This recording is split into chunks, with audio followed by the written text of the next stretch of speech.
Hi, you are listening to the Conflict and Development in Africa podcast.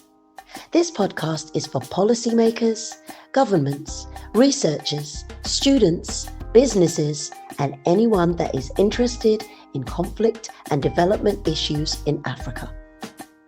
On this podcast, we hear from experts from across Africa and the world. Your host, Dr. Michael Nwankpa, will ask the questions you would want answers to. Michael Nwankpa has an extensive experience spanning over a decade studying, researching, writing, and consulting on conflict and development issues in Africa.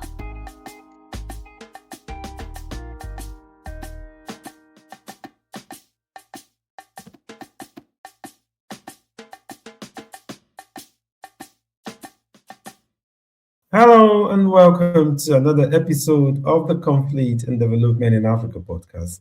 I'm your host, Dr. Michael Nwankpa. Today we're going to be discussing African fighters in the Russia-Ukraine war. I'm joined by a very special guest, Jan Ole Voss. Jan is the deputy head at the Konrad Adenauer Stiftung Foundation in the Kenyan office. Jan, it's a pleasure to have you join me today. Thank you very much, Michael, for having me. I'm very honored to be here on the podcast. Brilliant. So we've seen in recent times, there's been in the news, I think it's the 2-year war between Russia and Ukraine. We've started seeing, in the past, what we saw was the mercenary Wagner group, known as African Corps, going to fight in Africa, but we're now seeing African fighters coming to fight in the Russia-Ukraine war. Can you explain these dynamics? What is the scope of this situation? Yeah, so I think what we are seeing recently is more and more news reports, more and more investigative journalism uncovering this topic and showing the scale of it. And from what we see, it definitely increased. And what you say, in the past, we see maybe the Wagner group coming to Africa. Now we see Africans coming to Russia to fight there. And I think it has a lot to do with the situation that Russia is in this war.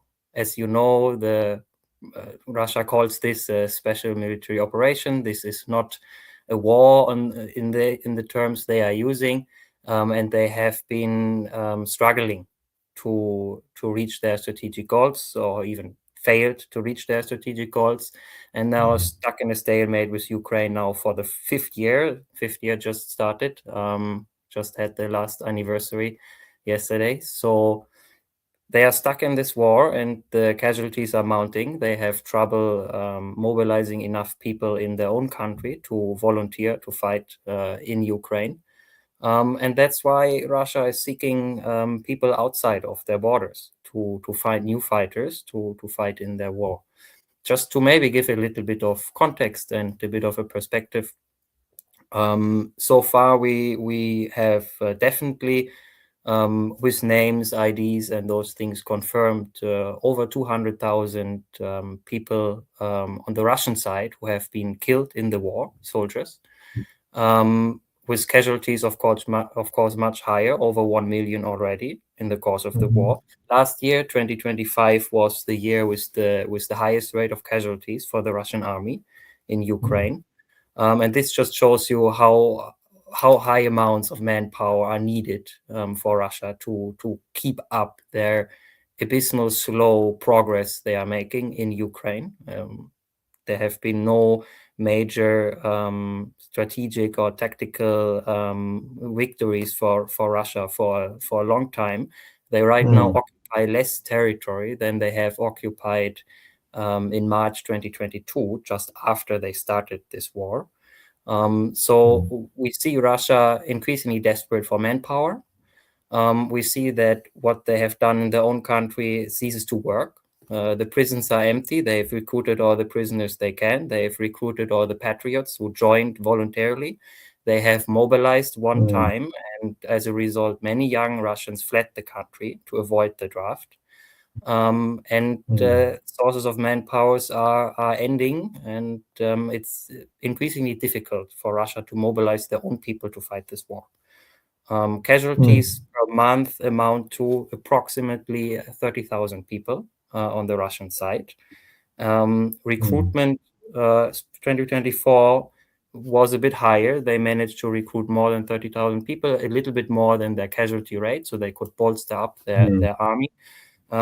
Recently, the casualties increased and the recruitment gets more and more difficult. So that just explains how we now, and especially from mid last year, see more and more pressure and more drive from the Russian side to try to recruit people overseas.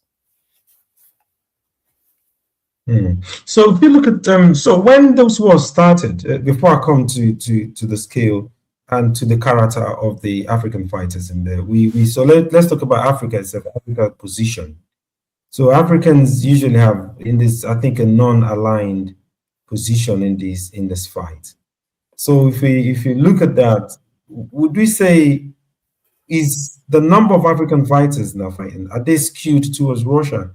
Do you have any number fighting on the Ukrainian side?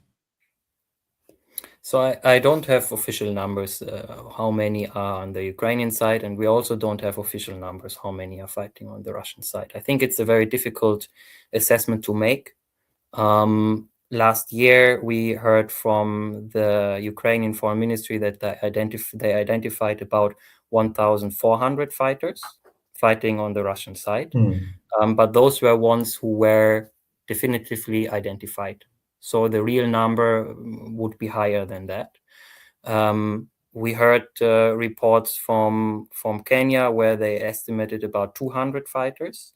Now, most recently, a parliamentary report presented from the National Intelligence Service quoted 1,000 Kenyans alone, Kenyans, not Africans altogether, just Kenyans fighting in this war. So we really don't know how many people exactly are there fighting on the Russian side, but it could be a higher 5-digit number for sure. Altogether, it's estimated that about 20,000 foreign fighters in the war currently. So it's quite a high number. And countries from Africa definitely have quite a big part in that. So, but why you're based in Kenya? Why are fighters in Kenya? Why do you have more recruits from Kenya compared to other African countries? I think this from all we know so far. Yeah, from what we know so far, of course, has a lot to do with the incentives to investigate those topics. In many countries, maybe there is not a big incentive by the government, by the intelligence services to either investigate or then publish those numbers. I think in Kenya, we are in a unique position compared to most other countries on the continent. Kenya took the outbreak of the war more positive position towards Ukraine and condemned the invasion, and since then also has been diplomatically much closer to Ukraine and its allies than many other countries on the continent. So I think we are in a more unique position to see those numbers here. I wouldn't dare to say which country is the most involved and why we don't see numbers from here and there. Other countries where higher numbers are reported already, but again, no definitive answers, would be Egypt, would be Cameroon, would be Central African Republic. So those countries seem to have a lot of more fighters there that are known, but that doesn't mean that maybe other countries are not more prominent. We just don't know about it yet. Very, very interesting. I've seen, so I was just reading Ramaphosa, being able to negotiate the release of 11 South Africans, I think from 17, but business to negotiate 11 release of through diplomatic channel with Putin. And I was gonna say that and talk about South Africa's position in foreign wars, in particularly the Israel-Palestine conflict or Israel. South Africa has always maintained that position. But how do you see that in parallel to this Russia-Ukraine war, in parallel to the strong stance that South Africa has maintained in the, but they've not sent foreign fighters or South African fighters involved, but they've also been involved in other ways. So I guess the question is, South Africans that are involved in this, are they involved from a place of ideology? Or is it the same incentives, economic incentives that other people have cited that's likely driven them to fighting for Russia? I think the specific case now with those 17 people you were talking about, I think this can also be summed up under economic incentives. Same with most people from the continent joining the Russian army, either voluntarily or through coercion. It's usually economic incentives.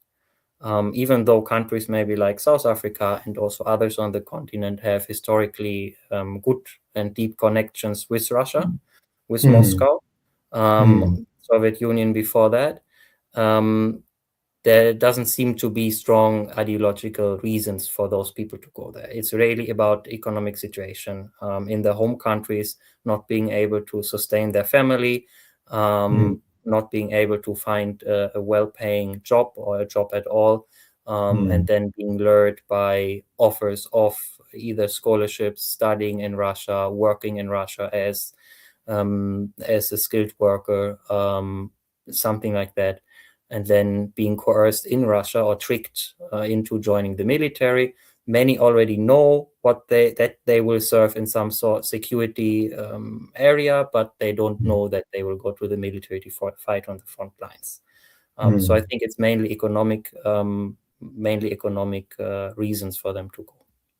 Okay. We'll come out to the economic reasons, but again, there have been reports that the Russian-Ukraine war has also become some sort of geopolitical competition or to extend a sphere of influence to Africa. So now we're seeing recruits, but we've also seen a case of Russia or Ukraine supporting the war, either side of the faction in Sudan. We've had cases of them also being involved in the Sahel, trying to. So do you see all of that playing out? Because we might be looking at recruitment, but do we see a bigger issue, a bigger problem beyond even just recruiting? Are we seeing some sort of proxy war? I think you have made some of the examples, and we have seen some of those involvements in the last years, right? We have seen Ukrainians and Russians fighting in Sudan against each other as part of RSF and the Sudanese army. So we have seen that. But I think in general, what can be said is that the Russian influence in Africa has not gotten much stronger since the beginning of the war, or in the world generally. I think it's the war already is a strategic loss for Russia. They have not achieved their war goals in Ukraine. And throughout the last 4 years, they have lost many of their allies in Syria, a much weakened Iran currently. And so I don't think it's going very well for Russia. Now they have those manpower shortages. They have less capacity to engage and support regimes in Africa that would be sympathetic to them. Examples would also be from the Caucasus. Armenia, for example, was closely allied to Russia, and then after receiving no support from Russia, now is searching for new alliances abroad, especially towards the Americans and the West. So I think we'll not see so much direct and hard engagement of Russia on the continent as we have maybe seen before the start of the full-scale invasion of Ukraine. But a lot of those hybrid warfare covered activities, trying to get manpower, trying to get access to resources, with cooperation on security topics with governments that are sympathetic to Moscow. How do you think, how's African countries, because in nearly 36 African countries, they've had recruit from, how have the government in those countries responded to this? I think differently. In Kenya, there has been this report from the intelligence services presented in Parliament. There are attempts to get those people back to Kenya safely and alive. Same in South Africa, trying to get their people back to their country. And both are aligned a bit differently, I would say, right? One is leaning more towards the east, one is Russia. more leaning towards the west, or more neutral. But still both try to get their citizens back out of this war. In other countries, we don't see that. We know that there are fighters from countries like Togo, for example, and other countries also involved in the conflict, but we don't see a diplomatic push to get those people back. I think it's a non-unified approach, but I think if, for most countries on the continent, if they want to get their people back, there are avenues to do that. And that has been proven by other countries around the globe. India, for example, as well, who is also close to Russia, was also able to get some of their people back to their country after they have been drafted in Russia to fight for the war. So I think it's possible, but it varies. And many countries don't see any big incentives to get those people back. That is quite unfortunate, and it portrays again how doomed the situation is for someone who signs a contract that they don't understand, end up on a front line in a foreign war, invading a country of people that just defend themselves. And then who's going to help you? Your government? If you're lucky, you have a government like maybe in Kenya or in South Africa or in India who actually try to get you back, who actually care about you. But for many other people, that is not the reality. Their families maybe don't have the networks and the capacity to help them. The embassies and the governments in their home country are not interested in it, and maybe they don't even have any contact anymore to their family members. We've heard, for those from the stories coming out, we've heard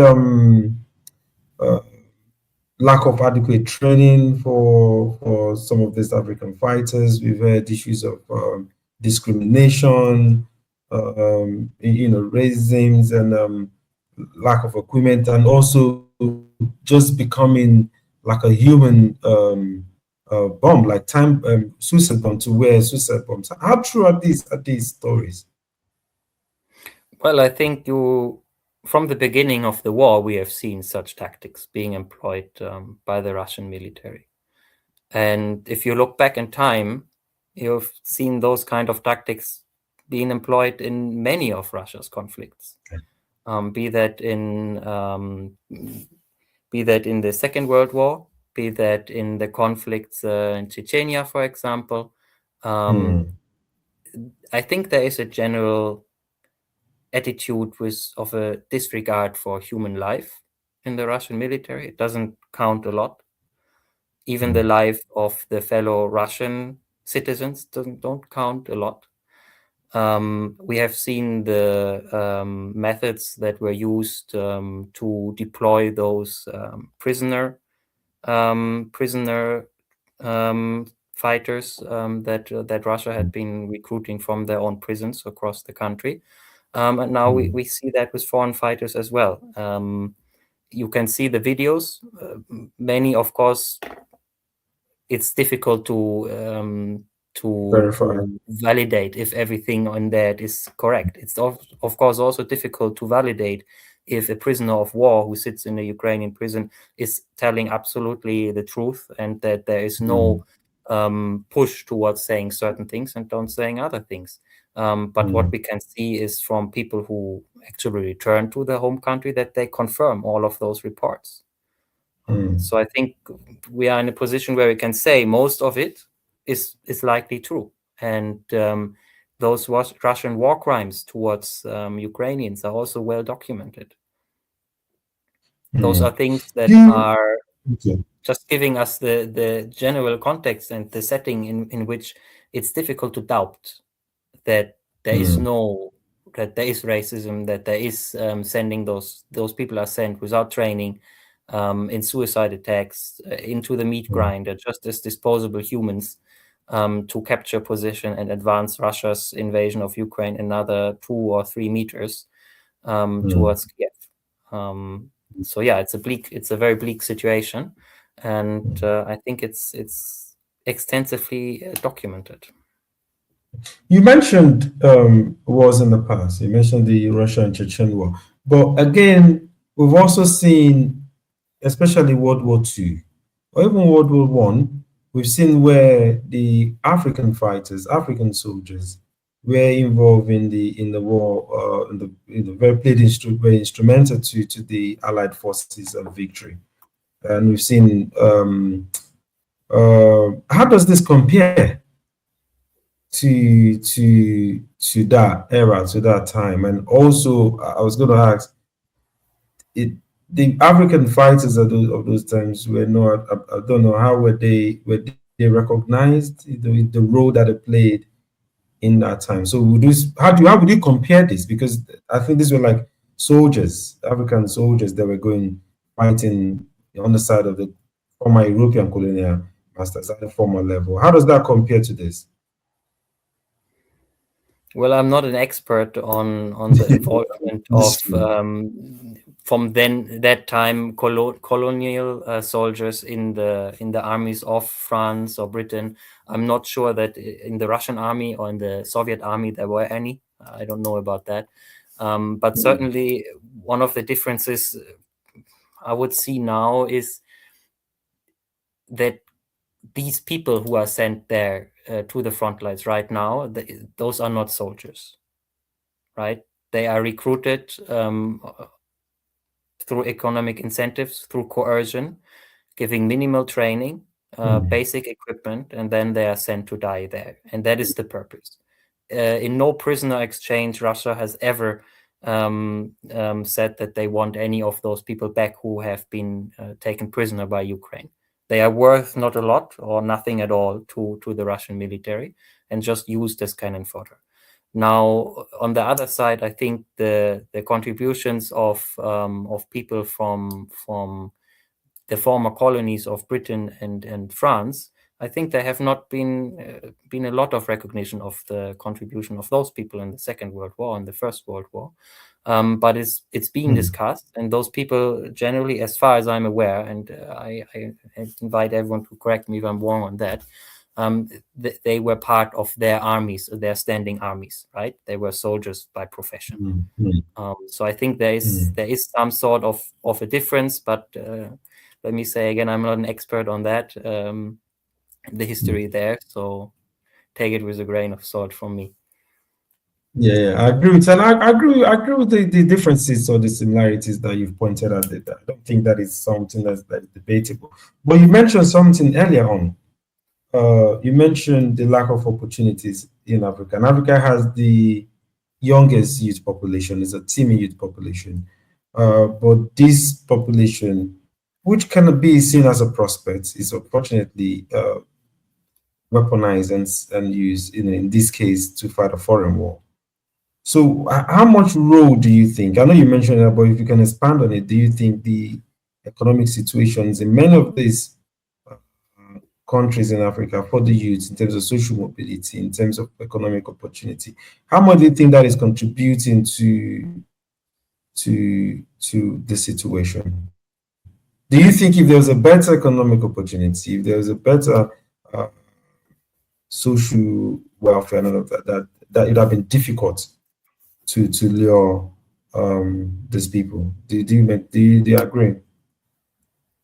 Definitely, I would agree. If you see no opportunity for yourself and you see no way to finance your family, maybe your family member, someone is sick, or your daughter wants to become a doctor or something like that, and you don't have any means to raise money for that, you don't see any other way, and no other opportunity presents itself, or all the opportunities that might be there are closed to you, are not achievable for you, or are denied to you. I think that that sets the ground for a situation like now, where certain networks operating could achieve what they are achieving now, luring you into Russia on false pretense of a job, of education, of employment, of a passport, of high salaries, even bonuses for signing up, but murky circumstances, what exactly you are doing. And then you take the risk, you take the shot and you go. And suddenly you are presented with a contract that you cannot read. And a few days later, you are in a training camp, training to go to war. I think if you have a better opportunity, and I said earlier also, most people know that they will be employed in some sort of security context. They just don't know that it will be frontline duty in the infantry with high casualty rates. They know they are drafted maybe, or they are recruited to do some security work somewhere in Russia, in some of the cities, protecting supermarkets, government facilities, or something like that. Something that seems to be safe enough to do with a high salary, no other opportunity in sight, so they take it. But in the end, it's all a lie, of course, and they end up in the front lines. Now, if you could choose, and I think most people would agree, if you could choose between a scholarship in the UK maybe and a scholarship in Russia, or a job as a driver or a security contractor in Russia, most people probably would go to the UK. Most people probably would go to Europe, to China, to America, to see the opportunities there. Because by now, I think most people know that between Russia and Ukraine, there's something happening, and the whole story is difficult, and there's not a lot of information that those recruiters give you before you sign up, before you land in Russia. On the other side, there are many informations and very transparent things you can find out with the internet about all those other programs around the world. But the problem really is for those people, many of those things are not realistic. And I know that myself, working in Kenya, when we have people going to Germany just for a delegation, for a study trip or something, it's difficult to get the visas. It's difficult to do all those bureaucratic hurdles. And it's not an easy thing to achieve. And there are very limited opportunities only to do that. Now, on the other side, there may be some distant relative, some friend, some recruiting agent telling you, oh, it's very simple, it's very, very easy, you even get a lot of money, just pay us a little, and then we facilitate everything for you. You just need a scan of your passport, and then you get a plane ticket. And then that's fixed, So this is a much more low-hanging fruit. And I think if you are economically desperate enough, that might be an opportunity you see for yourself. So we saw, we've seen, especially in the Francophone African countries, we see a wave of anti-French or anti-France sentiments, and that swept through Mali, Burkina Faso, Niger, and other places. But then again, we also saw where people were flying Russian flags, and a more kind of like pro-Russia sentiment. So in the light of this, do you think this is going to shift the African-Russia relationship? Is there a shift now? Are people beginning to, is there a dent in that kind of like relationship? Well, I think there is in some cases. Also in the Sahel region, you see increasingly people speaking out against the involvement of Russia there in the region, saying that it's not what was promised to be or what they thought it would be. They are there for extractive reasons and for shady deals with military dictatorships to gain a foothold there. They will not fix your problems in your countries. They will not respect your rights in your countries. There are many reports of human rights violations by this Wagner group in the Sahel region. So I think, yes, this recruitment into the war in Ukraine is just another of those points of discussion, of those things happening around the world that will be seen on the continent, in the world, and that will further dismantle the idea that Russia is a neutral actor in a multipolar order that respects other countries, respects other people's decisions, sovereignty, freedom, because at its core, Russia is an imperialist nation. They have colonized themselves, even maybe not in Africa, but in Central and East Asia. And they have never departed from that. They are still an imperialist nation, and I think it's just showing how they see other humans and even their own citizens, that cannot be a real partner. And I think more and more people on the continent will realize that as the war continues, and as we most likely in the next month, maybe hopefully not, but maybe years, see more and more recruitment by the Russians on the continent. More and more people will manage to survive. More and more will come home. More and more reports will be published about their situation and their treatment. And then I can only hope that more and more people understand that this is not an opportunity for them to improve their life, but it is most likely a death sentence. Let's speak about that. There's a hint also in your answer that there might be some level of agency, that some of these people in there might have an idea of what it is they want to do. They might not necessarily have the full scale. So have we seen some that have that agency? I want you to speak to that agency, even if it's limited.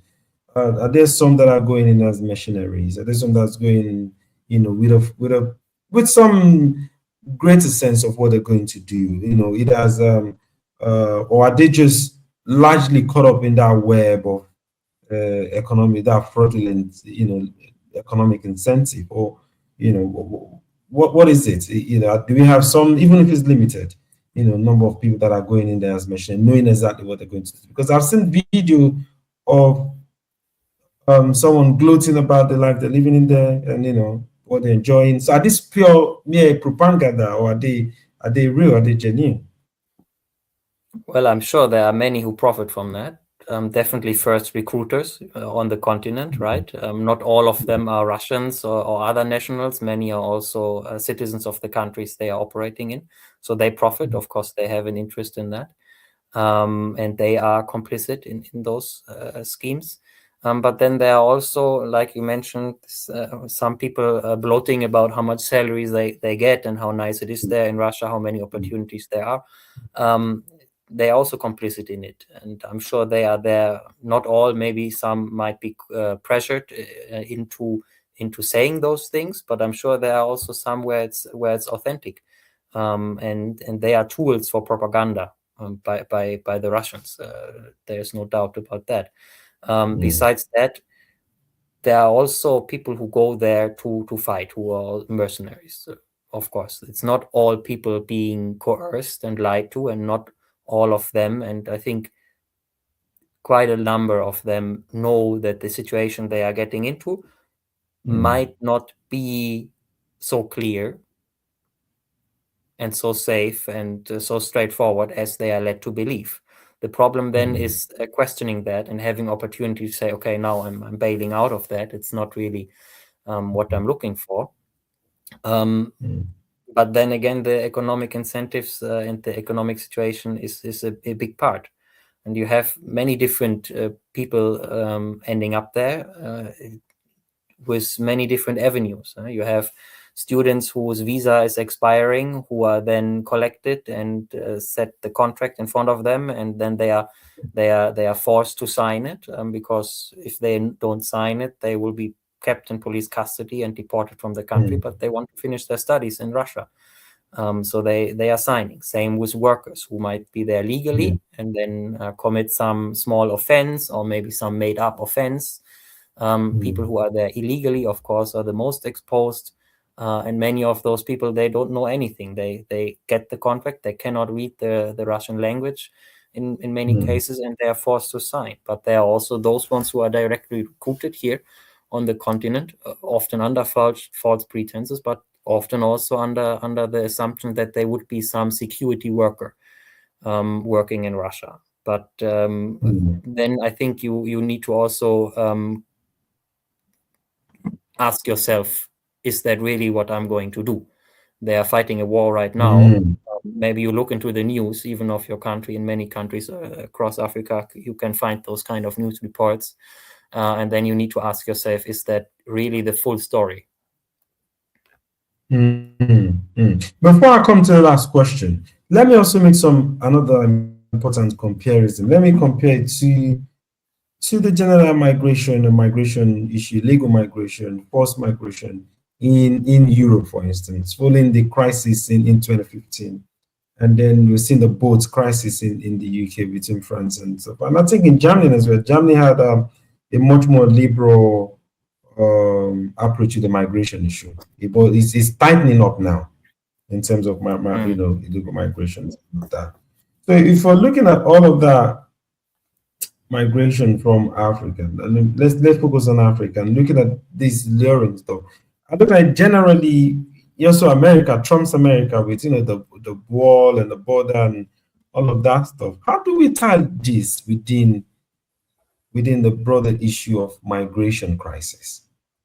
Even ability to be able to lure people with that, and how does it tie into migration crisis? I don't know if that question really makes sense. So I guess what I'm trying to say is a lot of people that go on that boat to come to Europe are people that seems to be escaping poverty, trying to get economic opportunities. So it seems the same thing, but in this case, is they're being lured with opportunities. But it's still the same thing. People that go on the boat think they're going to get economic opportunities, but that is not the reality on the ground. How does this compare to that? Well, I think that's a difficult question to answer.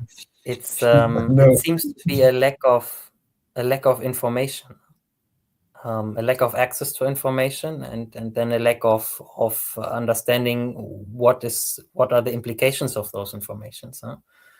Because I assume most people would not sign a contract to fight in the Russian army if they know what that would entail. That more than half of them will be killed, maimed, crippled, and never be able to come home or even be buried anywhere. So I don't think many people would sign that. Looking at illegal migration to Europe, I think also if many people would know what the whole package would entail, they would also be cautious about that. Of course, you have the whole social welfare system in many European countries, so you will get along. But it's not like you are coming to Europe and suddenly you find a well-paying job, a super good education, and you can have that social mobility and can provide for your family. That's not reality. In most cases, you are then here as an asylum seeker. You receive minimal benefits so that you can finance your food and a place to stay. But this is not making your life that much better. And I think it's a lack of information. And it's also interest of countries like Russia, right? They deal in instability, in crisis. They work together with military dictatorships. They import people. They fly people from Africa to Belarus to cross the border to Poland illegally, or try to cross the border to Poland illegally, to increase the pressure of this immigration crisis in Europe and push the governments there more far right and destabilize them. So they don't have any interest in a stable continent of Africa. They don't have any interest in a stable continent of Europe. And if you see that, I think it matches together quite well. Wagner operating in the Sahel region, committing human rights violations there. Russia supporting not legitimized regimes that are maybe in the moment they overthrow a democratic elected government, maybe people cheer on the streets, but shortly after they notice, okay, this is not that much better. They're actually not solving the problems. They're actually just causing more of them. That is really, I think, Russia's game there. Everyone, Capitalizing let me issues ask you the last. Yeah, let me ask you the last question.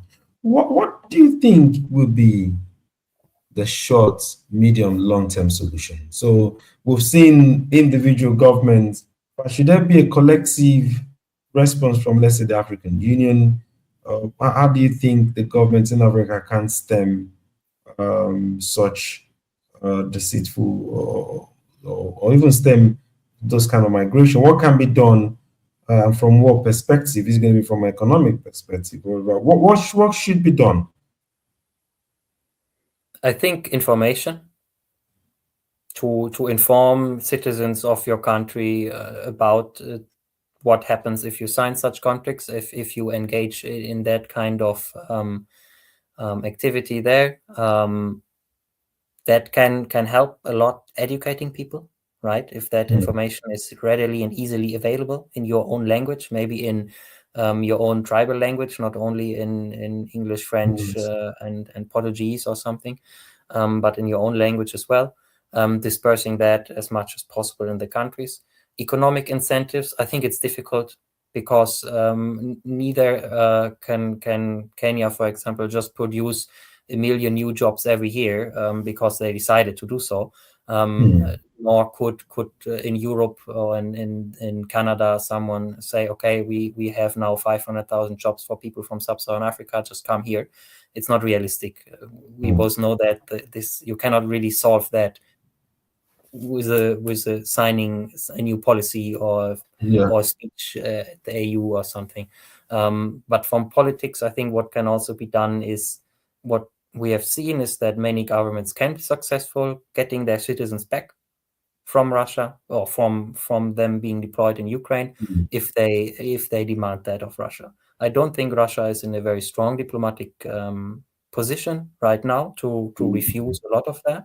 So if there is enough pressure and willingness in each country's own government to do that, I think that can be a route. Additionally, trying to prevent people from departing to Russia. So at least making it more difficult for those recruiting networks to logistically arrange someone getting on a plane to Moscow or somewhere in Russia. So at least they need to reroute those people. Maybe they fly to Qatar first. Maybe they fly to some sympathetic country in Africa first before they fly to Russia. But being really critical of why someone would leave their home country and go to Russia. I think that can be an avenue. And then what you say, a unified response from the AU, I think, of course, would be good. Because if all African countries push for an end of those practices or limiting those practices, condemnation of those practices of recruiting African fighters to fight in Ukraine, I think that could help. And that we see different countries with different perceived alignments, South Africa, Kenya, both do that, gives some hope that a large alliance of countries on the continent could come together on that. But if you can get all, I would be dubious about that, doubtful about that, but maybe an alliance could form there to push back against those practices. Jan, thank you very much for this rich and insightful perspective and insight into this issue. I really enjoyed the conversation, and I look forward to maybe hopefully bringing you back. We don't know how, again, when we see the full scale of this, because this might be the tip of the iceberg. We don't know the full scale of the ball. Thank you very much for giving us your time, and I wish you many more vacations. You deserve it. I'll see you. Enjoy the rest of your day, Jan. Thank you very much, Michael. Was nice to be here and talk about that. I think there's a lot more to be said, and as you mentioned, I'm sure this is just the tip of the iceberg. We will hear and see a lot more in the coming months about this. And unfortunately, I don't think this whole conflict will end soon. Even the most powerful man in the White House Mr. Donald Trump promising Has not been 24-hour able to, solution. yeah. It's a That's year happened. now. He has not brought a solution, and obviously the Russian side is not interested in a diplomatic solution. Norway as So well. this Yeah. will continue for some time. Unfortunately, the demand of the Russian side for more manpower will be higher and higher, and there has to be some response from the continent. I'm very hopeful that hopefully will happen, but until then, we are left to see what else is being uncovered in the meantime. Yeah. Thank you very much. I hope there's at least. Thank you very much and have a great day. Thanks, Jan. Thank you. Also, have a great day. Brilliant.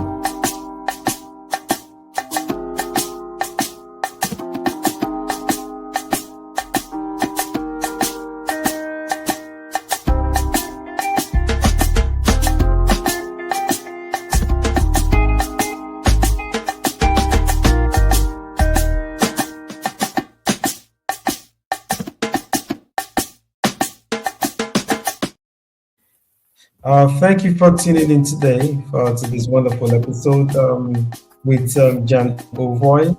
For now, stay blessed. Join us as usual to thank our guests, and I'll see you next week.